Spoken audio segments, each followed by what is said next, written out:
King of Lip Service.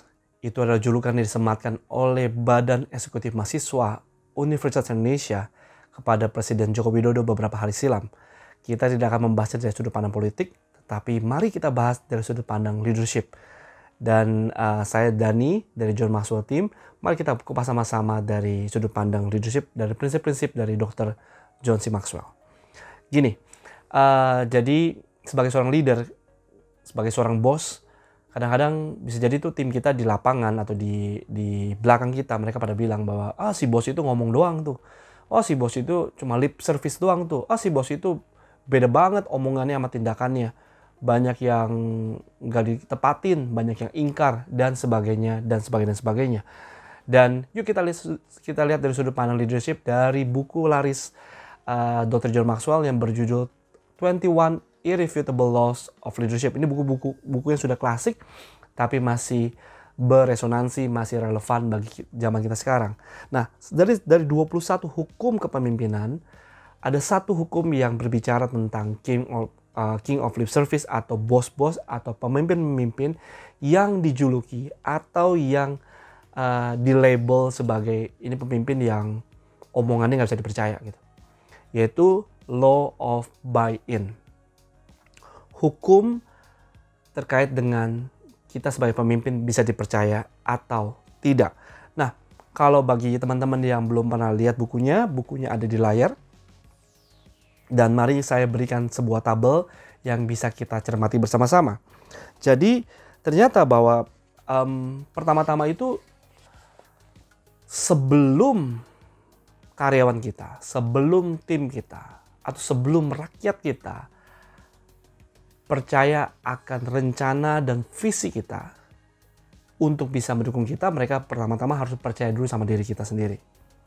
Dan John Maxwell menyajikan tabel berikut ini. Kita lihat sama-sama yuk tabelnya.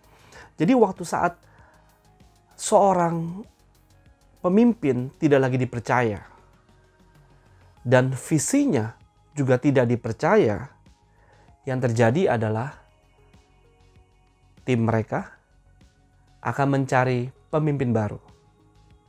Maksudnya apa nih coach? Kalau saya bosnya, masa mereka mau gantiin saya? Enggak, bukan begitu. Jadi anggaplah Anda ini seorang business owner, Anda yang punya bisnis.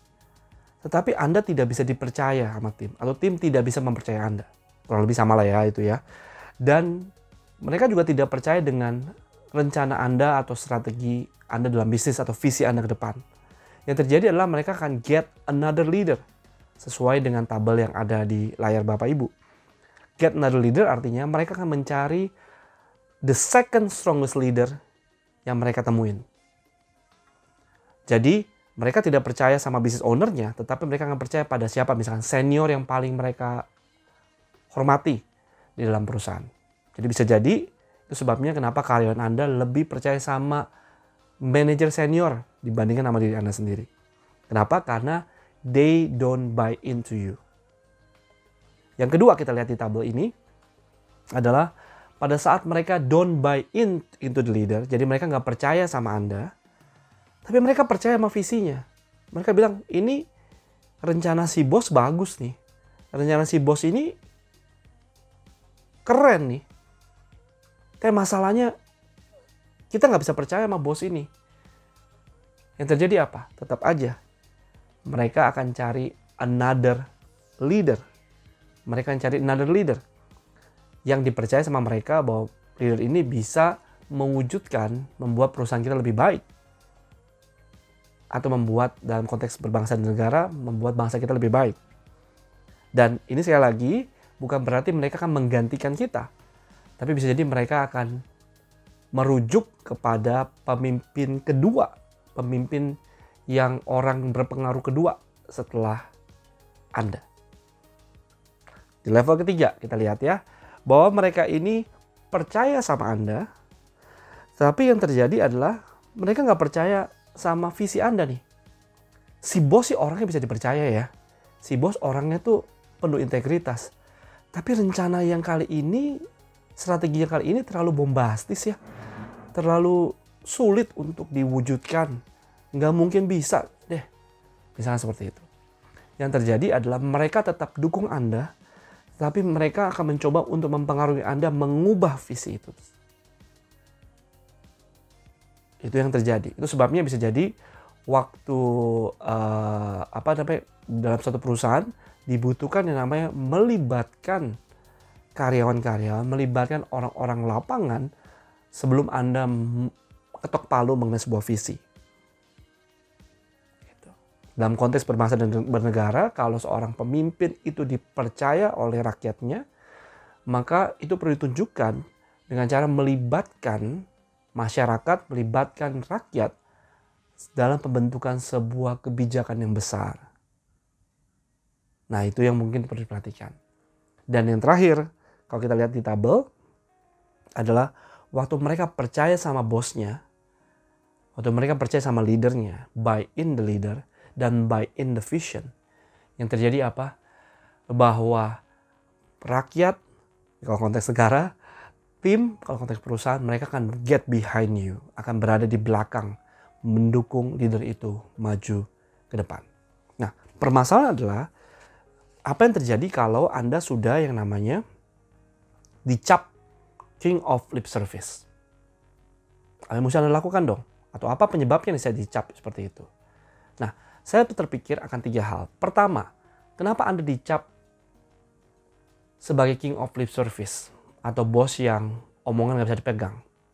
Bisa jadi karena Anda mendelegasikan wewenang Anda kepada orang-orang yang keliru, yang visinya berbeda banget sama visi Anda.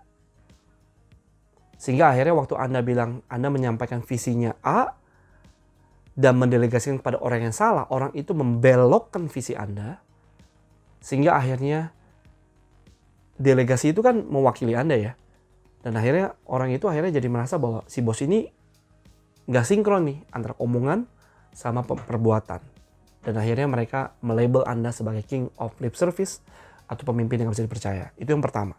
Kemungkinannya adalah Anda mendelegasikan kepada orang yang keliru. Sehingga orang ini tidak mewakili Anda dalam memimpin dengan wewenang yang Anda berikan itu. Itu yang pertama kemungkinannya. Yang kedua, bisa jadi adalah Anda tidak mengukur kedewasaan dari tim Anda sendiri. Beberapa tim itu tidak bisa membedakan antara wacana dan kebijakan. Salah satu hal yang paling mudah adalah bahwa tidak semua perusahaan ikutan BPJS Tenaga Kerja. Ya, karena tidak semua perusahaan sebenarnya gajinya UMR. Jadi bisa jadi ada perusahaan yang baru berwacana nih, bosnya baru berwacana. Ya nanti kita coba renungkan, kita coba pikirin supaya kita bisa masuk BPJS Tenaga Kerja ya. Baru ngomong begitu doang, baru wacana. Tapi bagi karyawan-karyawan yang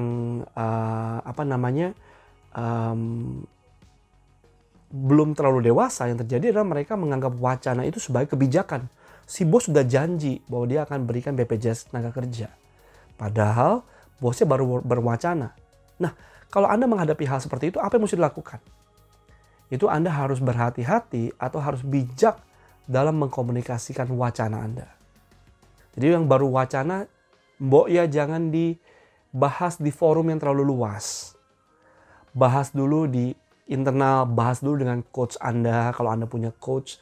Kemudian lihat bagaimana cara Anda mengkomunikasikan itu dengan baik. Nah, itu yang mungkin Anda perlu pikirin tuh. Jadi kalau yang benar-benar udah bisa jadi kebijakan, baru Anda sampaikan itu kepada tim. Ya, karena beberapa tim atau bahkan sebagian besar atau sebagian dari tim belum punya nalar yang sama satu sama lain. Oke. Dan yang ketiga, kalau saya udah dicap sebagai king of lip service, gimana dong? Be human. Jadilah manusia. Minta maaf. Gak apa-apa bos minta maaf loh. Dia bilang, sorry selama ini saya belum memenuhi beberapa hal. Ada yang perlu saya klarifikasi. Dan ada yang saya akan berkomit untuk memperbaikinya. Karena leaders, baik itu Anda bos, baik itu Anda manajer, baik Anda direktur, bahkan kalau Anda ini presiden sekalipun, ada satu orang yang namanya Craig Groeschel, dia bilang seperti ini. Orang itu lebih senang mengikuti seorang pemimpin yang selalu real dibandingin yang selalu benar. Jadi bahasa Inggrisnya kalau nggak salah seperti ini, bahwa people loves to follow a leader who is always real than who is always right. Jadi pemimpin itu tidak perlu wibawanya itu ditunjukin dengan cara bahwa saya nggak pernah salah dan saya selalu dibelain kalau walaupun saya salah gitu. No, nggak seperti itu. Pemimpin akan sangat dihormati, lebih dihormati waktu dia ternyata human. Dia nunjukin kalau dia salah, saya tunjukin caranya, yaitu saya minta maaf dan saya memperbaiki. Because a leader who is always real, itu lebih dicari dibandingin a leader who is always right. Dan waktu Anda bisa dipercaya, maka visi Anda akan didukung oleh tim. Sampai jumpa di video berikutnya. Nama saya Dani. Bye-bye.